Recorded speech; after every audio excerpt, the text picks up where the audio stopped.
ayọ̀ ní ààfin Ọọ̀ni ti Ilé-Ifẹ̀ bí olórí Mariam bó ṣe bí ìbejì ọkùnrin làǹtìlanti adúpẹ́ o akíkábíyèsí ẹ kú ewu ọmọ o.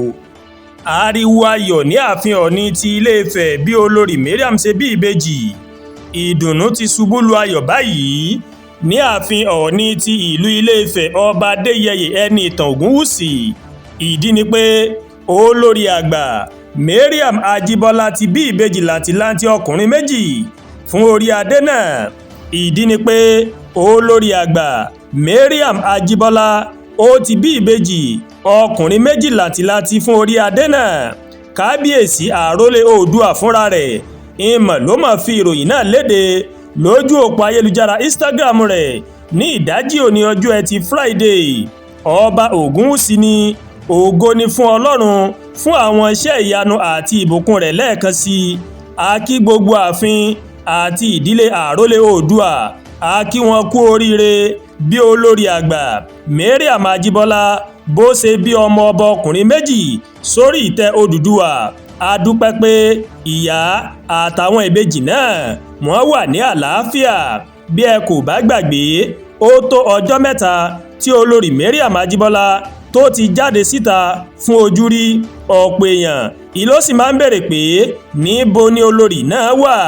Bẹ́ẹ̀ bá gbàgbé, ayaba mẹ́rin ń ló wọnú ààfin Ọọ̀ni Ilé-Ifẹ̀ láàrin oṣù méjì tó sì ṣe ìyàwó alárinrin fún ìkọ̀ọ̀kan wọn.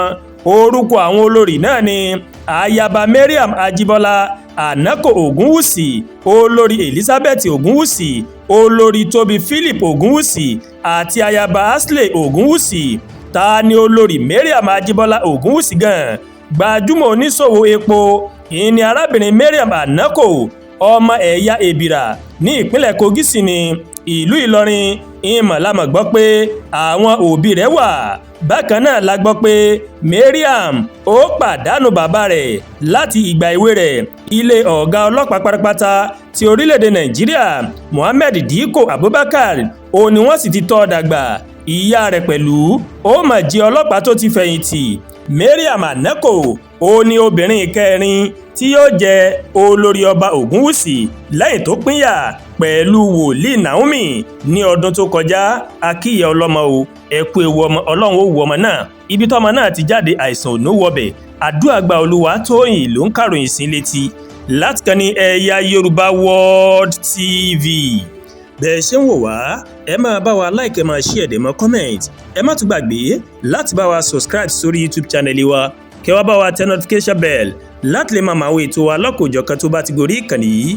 Ẹ ṣé púpọ̀ tẹ́ ń wò wá o. A kú ọlá Jímọ̀ tòní, ọ̀pọ̀ ẹ̀lẹ́mí àti yóò ṣe lókè èèpẹ̀. Àmín.